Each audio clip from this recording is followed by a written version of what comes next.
check these out. Man, they look good. That first bite was awesome. Let's get some more.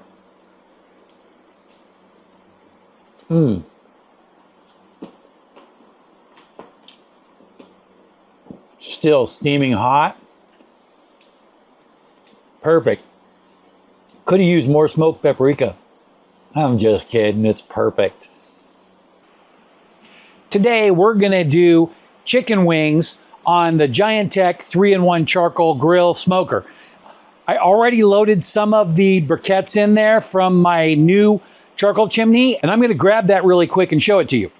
So regular viewers of the channel will know that I've had the same rusty old charcoal chimney for years. So when I was ready to get a new one, I actually contacted some sellers that I've worked with in the past and asked them if they could send me one, and they were more than gracious to send me one. This is the same company that I got the pellet smoker tube from and I purchased, and then the cord wrap for my Masterbuilt 140B smoker, and that is great. That video will be right here, so you can check that out. I put in my normal amount of charcoal here, and since this is a little bit larger than the last chimney, it's a little bit harder to light small ones, so you really have to do a good job of piling them in the middle or just add more charcoal. I'm gonna go ahead and open this up, and there's still a few charcoal briquettes left in here, the ones that weren't lit the best, and I'm gonna show it to you real quick. I don't have the close-up cam on yet, but you can look in here, and I place those ones directly on top of the lighting bed, just like I've done in past videos. And I'm only loading one block because we're only actually gonna run this for a maximum of 2 hours of smoking time. So once it gets going, I want that to hit the chicken real early. If I need a little bit more smoke, I can throw some wood chips in there. I'm gonna go ahead and load the last of these pieces of charcoal here. That one looks like it's pretty good. The whole idea is to get all of the lit charcoal in there so we can punch that temperature up really fast, and then it will burn along and naturally light the next charcoals around and keep the temperature going good. Something else to mention is that you have to account for wind. Today is a particularly windy day. Not the best day to use charcoal, but I have a really secure location here and I have a really good setup here, so that way safety is definitely a concern all the time. So we're good to go, even with a little bit of breeze. Now, check this full-length video out for the overview of this, and I kind of walk through the whole thing, show you the test light, show you how easy it is to use. Now, it looks like we're going pretty good here. I don't think I'm gonna need to play with that, but if I do, I can just open the door and blow on it, or I can use the hairdryer to get it going really well. I'm gonna go ahead and I'm gonna put this stuff on there because we're using this method. We need to have a way to even out the heat, and the fire dial is a great method for that. You could also use, say, something like the bowl that comes with this for the water bowl, which I do not put water in my smokers, and that would disperse the heat pretty evenly also. Go ahead and lock this in place. Just drop that in there with the notch right there. Line it up, get the other notch in. Sometimes you got to kind of make sure that they're all locked in place. And just like that, it spins in, locks in place, and then the whole thing is connected. Now, I want to make sure that it's going well, so I'm going to let it go for another minute or two before I close that door. Sometimes I like to even open this one here, so that way we know we get some really good airflow to get it started. But I think we're going with those charcoals really good, so I think I'm going to go ahead and close this one, and I'm just going to watch this for a second. So I'm going to take a 1 minute break, and then I'll be right back. So it's been about a minute, maybe two, and it looks like the temperature is moving right up, so I'm going to go ahead and close this door and let the smoker completely preheat. The next thing I'm going to do is I'm going to go ahead and take you in the kitchen so you can see the video of me preparing the chicken 2 hours ago. So we're in the kitchen now, and what I've got here is a pack of chicken wings, and this is 3.5 pounds of regular, just store-bought stuff right out of the regular department.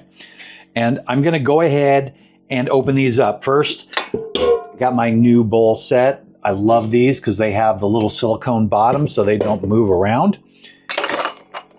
And we're just going to go ahead and open this up. And then I'm going to use the bag that I used here as my garbage bag. And you don't have to take the wings off if you don't want to, but typically I do. So I'll just take that and cut right there in the joint, and it'll come off in one clean piece, and then I'll throw those away. I got a lot to do here, so we're going to take a break and I'll be right back.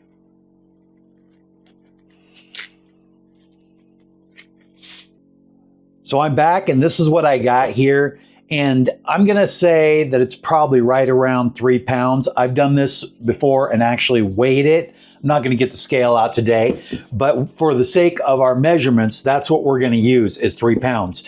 Now, I screwed up. I should have done this first, but I'm going to go ahead and get rid of this glove so that way I can not cross-contaminate, because with chicken, that is a serious issue.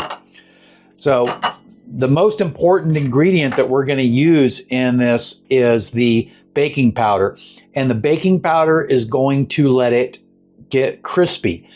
Now, what we need is no more than 2 teaspoons per pound. So 6 teaspoons max.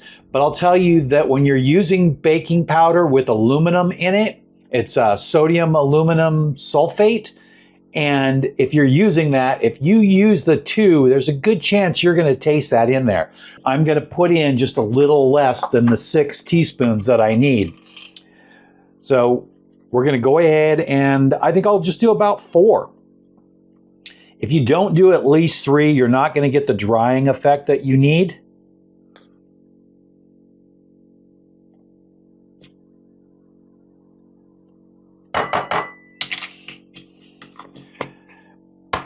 Now you could certainly put in a seasoning mix, which I'm going to use for my topping, which is my Kosmos Dirty Bird, which is one of my favorites.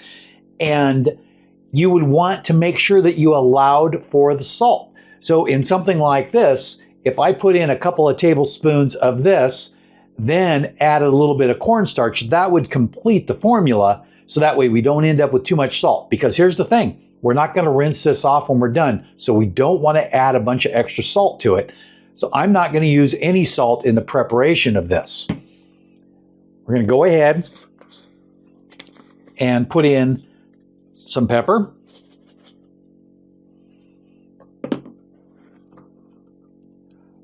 Just going to go 1. If it was just for me, I would go 2, but my wife has to be able to eat this too. And then, for those of you who don't know, smoked paprika has to be in everything. And if we're over, we don't care. So I'm going to go ahead and pour this over here because I can't get this scoop in here.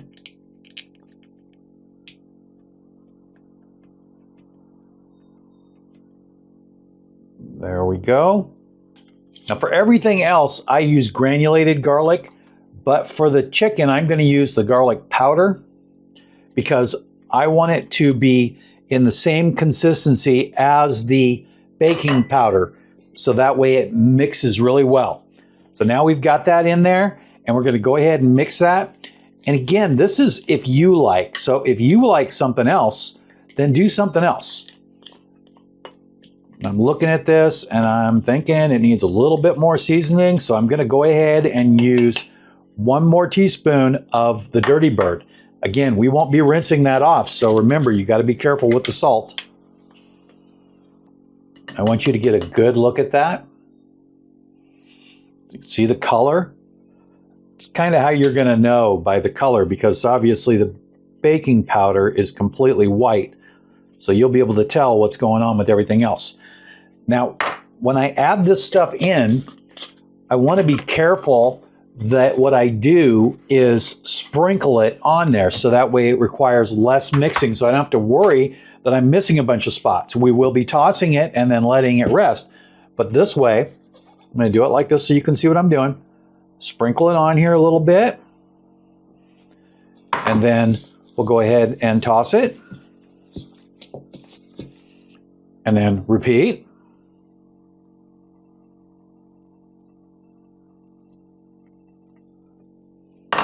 Toss it. The goal here is to cover all of the chicken. If you really want to suck out a little bit of the liquid from the inside, You'll get a little bit of osmosis reaction, but because it's low salt, there won't be a lot, just a little bit. So you could puncture it with the meat tenderizer, or a sharp fork will work. And that's all the seasonings there. We're going to go ahead and give it a couple more hand tosses, and then I'm going to put the lid on just like this. I'm going to get rid of this glove.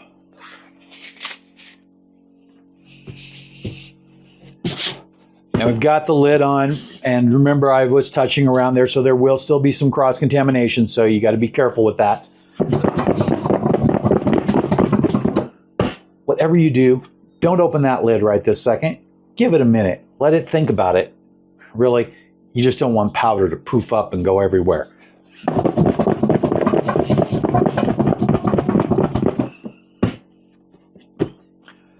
Okay, so we're going to take a 1-minute break while that settles.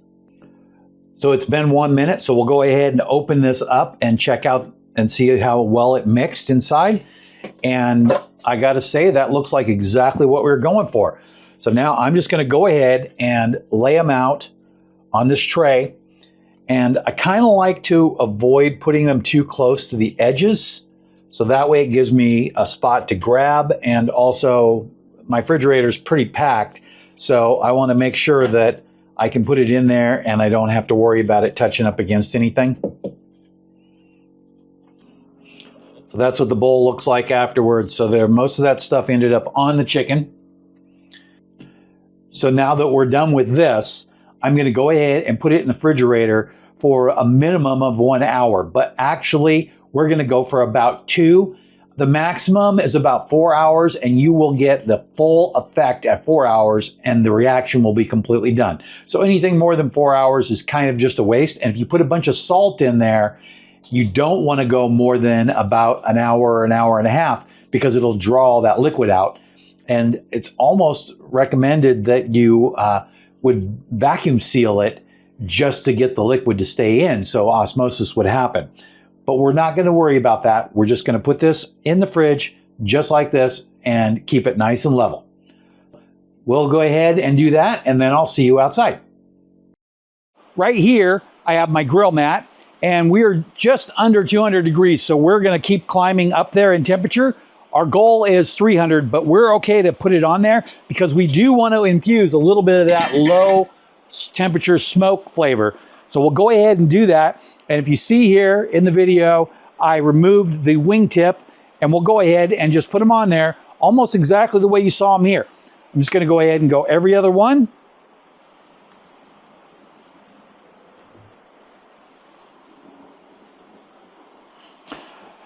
So now that I put all these on there, I want to show you something really quick. That we're going to try to separate these just a tiny bit, just like that. Now that they're on there, I want to add just a little bit more flavor. I'm not worried about doing both sides because these are wings, but if you're worried about that, then you should coat them and then put them on upside down. But what I'm going to do is I'm going to use my favorite poultry seasoning, which is Kosmos Dirty Bird. And there was a little bit in the premix, and I'm going to add just a little bit now. If you overdo it, it's going to be really salty, so don't overdo this.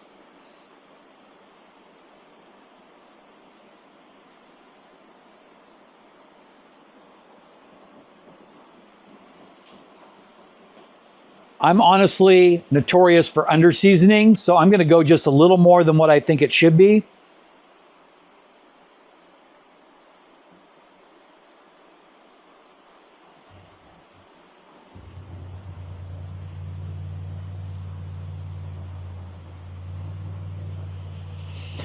And I think that's a wrap right there.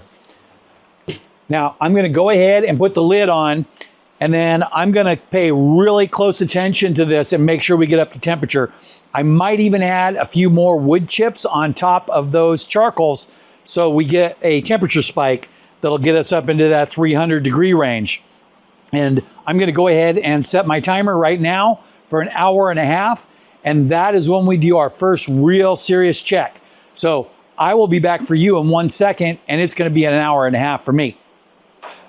So it has been an hour and a half now, and it's time for our first real check. Now, I've looked in here a bunch more times than I should have, but I think we were going along really good. And I think the skin is actually going to be a little crispier than what we need. So I brought out some olive oil. This I bought on TikTok Shop, and it was really cool. But I have a link below for the exact same item from Amazon. That is an affiliate link. If you use that, I will get compensated, but it won't cost you anything extra. So we're going to spray this on here.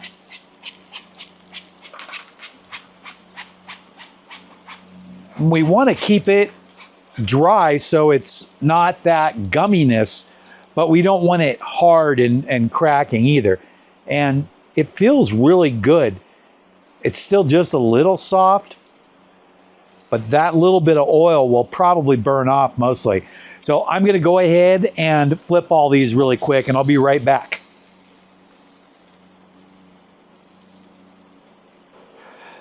So I went ahead and flipped them, and I got to tell you that that's for the brave or somebody that can handle hot temperature, and I can handle it, but it was right on the edge for me.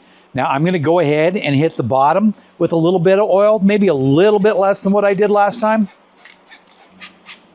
So that's probably plenty. Now, after looking at it, I decided that I wanted to add just a little bit more seasoning. So we'll go ahead and cover that. And just a touch, that's probably plenty. Now, the one thing I wanted to mention is that we were running right at 300 degrees, which is perfect because that was my original target. And I was really worried that we weren't going to get there because it stuck at 275 for a few. And then it popped up to that 300, and I was really happy with that result. I did put in 2 scoops of hickory wood chips, but that was just to get it going at the beginning of this process. And other than that, it's been running on automatic the entire time. So we're going to go ahead and take another break, and I'm going to say that that's going to be about 30 minutes for me, but it'll only be 1 second for you. So we're back. Let's go ahead and take a look at it. I brought out my ThermoPro Lightning Instant Read Thermometer. This thing is smoking fast. Now, I do like my cheap thermometers, and most of them work pretty well, but it's hard to beat this one. It turns on, it goes like that, and then when we want a temperature reading, we literally just pop it right in there. And we are completely done. It's a 193, and that's actually a little higher than need be. But with wings, they'll take a little bit higher temperature. If you are interested in this, check out my ThermoPro factory link. I have checked out the temperature, and it's good. It looks good. And you can see on the close-up cam how great it looks. Now, I'm going to go ahead and transfer those to a plate really quick, and I'll be right back. I went ahead and took them off and set them here kind of neat. And I got to tell you that they are smoking hot. We're trying to go as slow as possible here because, like I said, they're going to be hot. I think we're going to go with this one right here. It looks funny on the plate. I just pulled that out of there like nothing. Look at that. Again, smoking hot. Now I'm going to get a little bit of the meat, and then I'm going to add some of the skin to it.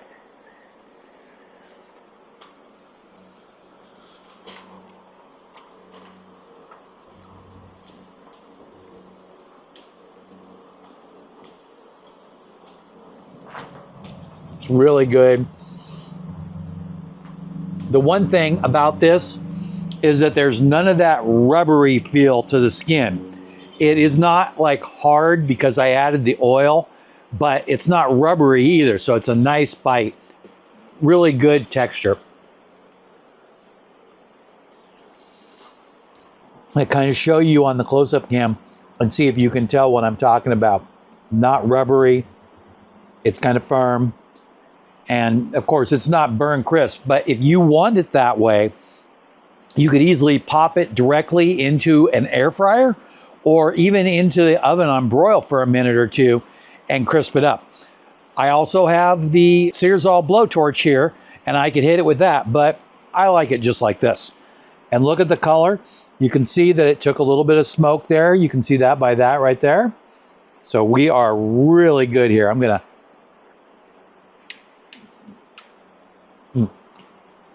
to go ahead and eat this. So Hold on while I take a break. So I ate half of that wing and I'm happy with what I got here. So let's go ahead and recap the process. So first, we put the wings in the baking powder mixture with seasoning for 2 hours. So that way it dried that skin up. And of course, it did rest in the fridge where it was nice and food safe. Then I preheated the smoker right before the 2 hour mark up to almost 300 degrees, which is the target cooking temperature. At that point, I went ahead and put the wings on there and let them cook for an hour and a half before I flipped them and added just a little bit more seasoning. So they got a little bit extra seasoning. Then another 30 minutes to finish them off. They probably could have come off about 15 minutes earlier. So an hour and 45 minutes would have been perfectly fine, but I don't mind them cooked like they are. They get a little bit of color and the skin turned out exactly the way I wanted. So we have another successful cook in the Giantex 3-in-1. I'm really happy with how this cook has turned out.